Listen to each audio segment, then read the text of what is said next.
तो चलिए बढ़ते हैं अपने नेक्स्ट क्वेश्चन तक, जो कि हमारा क्वेश्चन नंबर है 72।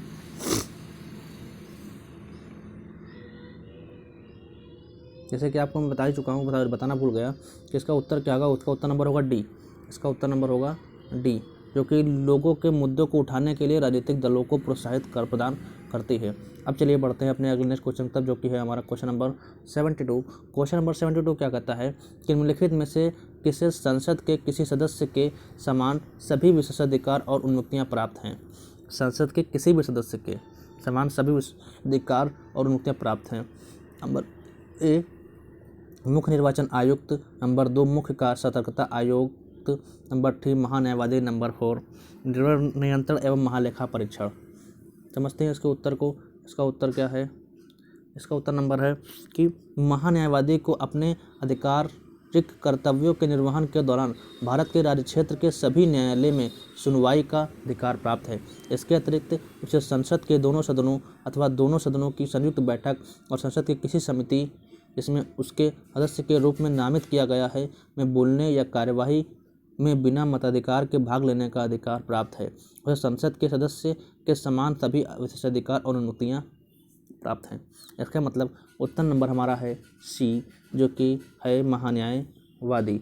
महान्यायवादी को इतनी सारी शक्तियां प्राप्त हैं जो कि संसद के किसी सदस्य के रूप में जैसे संसद के सदस्य को प्राप्त होती है, वैसे ही भारत के महान्यायवादी को भी प्राप्त हैं।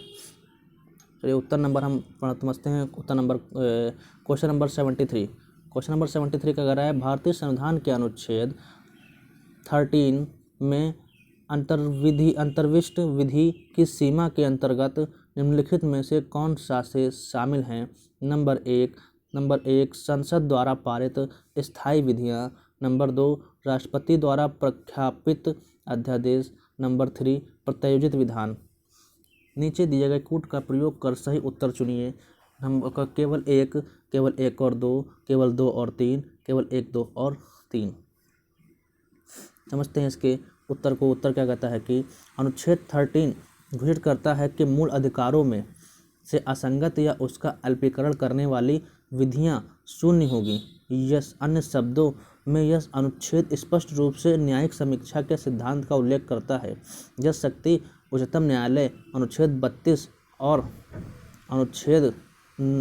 उच्च न्यायालय अनुच्छेद 226 को प्राप्त है, जो किसी विधि को मूल अधिकारों के उल्लंघन की स्थिति में गैर संवैधानिक अवैध घोषित कर सकती है। अनुच्छेद 13 के अंतर्गत उपबंधित विधि शब्द को निम्नलिखित में शामिल व्यापक रूप से दिया गया है। मतलब आर्टिकल 13 जब घोषित करता है, विधि है। आर्टिकल 13 फर्स्टली का है तो आर्टिकल 13 जो है वो एक प्रकार से विधि के रूप में घोषित करता है। वो यह घोषित करता है कि हमारे मूल अधिकारों में असंगत हमारे जो भी मूल अधिकार हैं या मूल ढांचा है, उस मूल ढांचे में मूल अधिकार में कोई भी ऐसी निर्णय जो कि संसद द्वारा लिया गया हो, जो कि मूल ढांचे के सिद्धांत को और हमारे मूल ढांचे का या मूल अधिकार का हनन करता है, तो उस स्थिति में उच्चतम न्यायालय अनुच्छेद 30 और अनुच्छेद 32 और उच्च न्यायालय अनुच्छेद 226 के अंतर्गत प्राप्त शक्तियों के अंतर्गत वो क्या कर सकती हैं, उस निर्णय को असंवैधानिक गैर संवैधानिक घोषित कर सकती हैं। इसके अंतर्गत कुछ अनुच्छेद 13 के अंतर्गत कुछ उपबंधित विधि शब्द को निम्नलिखित शामिल व्यापक रूप दिखे गए, जैसे कि बताया गया कि संसद या राज्य विधानसभा द्वारा पारित स्थायी विधियां। पॉइंट 2 कहता है कि स्थायी विधियां जैसे कि राष्ट्रपति राज्य में राज्यपाल द्वारा प्रख्यापित अध्यादेश। 3 कह रहा है कि प्रत्यायोजित विधान कार्यपालिका विधान की प्रकृति वाले संवैधानिक साधन जैसे अध्यादेश, आदेश, विधि, उपविधि, नियम, विनियम या अधिसूचना आदि तथा विधि के गैर विधायी स्रोत अर्थात विधि का प्रभाव रखने वाली रूढ़ि या प्रथा। जैसे कि आप जान चुके उत्तर नंबर डी इसका क्या हो रहा है, सही हो रहा है। मतलब 1, 2 और 3 तीनों ही इसके उत्तर सही हैं। चलिए बढ़ते हैं अपने क्वेश्चन नंबर 74 की तरफ। क्वेश्चन नंबर 74 क्या है कि क्वेश्चन नंबर 74 है हमारा भारतीय संविधान में असममित संघवाद की अवधारणा को अपनाया है। असममित संघवाद की अवधारणा का उद्भव होने का कारण केंद्र सरकार को प्रदत्त आपातकालीन शक्तियां बी राज्यपालों को नियुक्त करने की केंद्र सरकार की शक्ति। सी 7वें अनुसूची की तीनों सूचियों पर केंद्र सरकार का प्राधिकरण। डी विभिन्न राज्यों के दर्जे के संबंध में संविधान द्वारा प्रदत्त भिन्नताएं।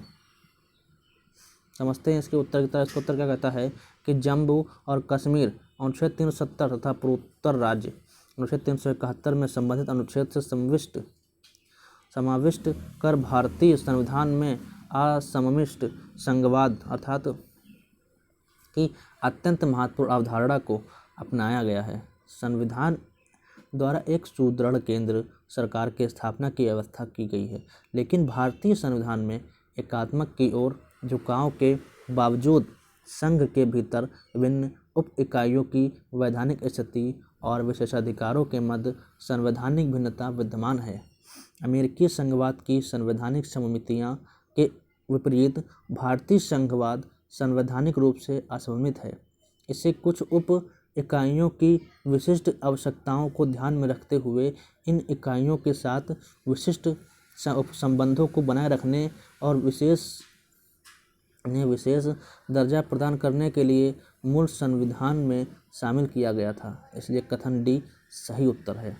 उदाहरण के लिए भारतीय संघ में जम्मू कश्मीर का विलय संविधान के अनुच्छेद 370 के तहत इस प्रदेश की स्वायत्तता की रक्षा करने की प्रतिबद्धता पर आधारित था।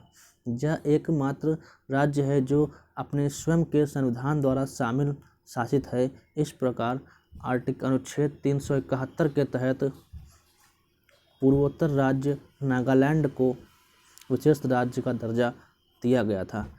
अनेक राज्यों को भी ऐसे विशेष प्रावधानों का लाभ मिला है। जैसे कि जानते हैं इसका उत्तर नंबर है डी।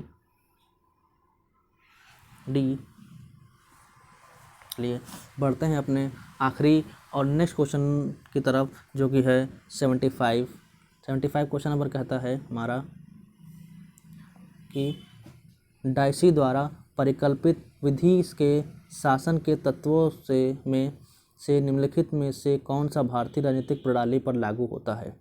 नंबर 1 संविधान देश में प्रचलित साधारण विधि की परिणति।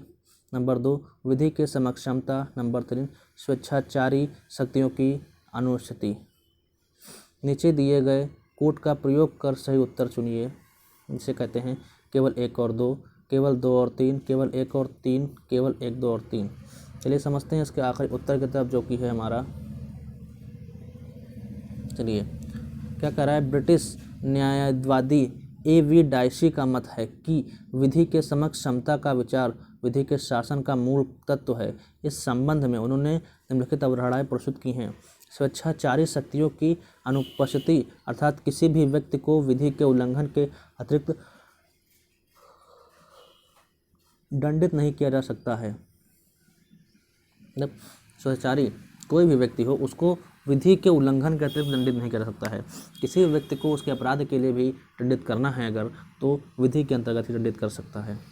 पॉइंट 2 विधि के समक्ष क्षमता अर्थात सामान्य कानूनी न्यायालयों द्वारा शासित देश के साधारण कानून के द्वारा प्रत्येक नागरिक धनी या निर्धन, उच्च या निम्न, अधिकारिक या गैर अधिकारिक की प्रति समानता का व्यवहार।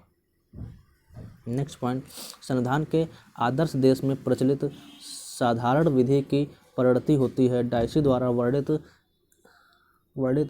किया गया कि ब्रिटेन में एक न्यायालय आधारित संविधान वास्तव में एक सामान्य कानून आधारित संविधान प्रचलित था। न्यायालय आधारित संविधान से तात्पर्य है कि न्यायाधीशों द्वारा दिया गया निर्णय प्रत्यक्ष निजी व्यक्तियों के अधिकार से संबंधित संविधान के सिद्धांतों में परिणत हुए हैं। जब डायसी की एक अवधारणा को प्रकट करता है कि साधारण विधि नागरिकों को लिखित संविधान की अपेक्षा अधिक संरक्षण प्रदान करती है। हालांकि भारत में लिखित संविधान नागरिकों के विधिक स्वतंत्रता का स्रोत है, इसलिए सभी विधियाँ संविधान में संचालित होती हैं। भारतीय व्यवस्था में प्रथम और द्वितीय कारक लागू हो सकते हैं, जबकि तीसरा नहीं। भारतीय व्यवस्था में संविधान ही व्यक्तिगत अधिकारों का स्रोत है, इसलिए विकल्प बी सही उत्तर है। इसका सही उत्तर क्या है? विकल्प बी। विकल्प बी क्या है? कहता है 2 और 3, मतलब विधि के समक्षमता और सचेतनता शक्ति की अनुपस्थिति। चलिए आज का हमारा सेशन समाप्त होता है। जैसे कि आप जानते हैं sadness happy with social work institute जो है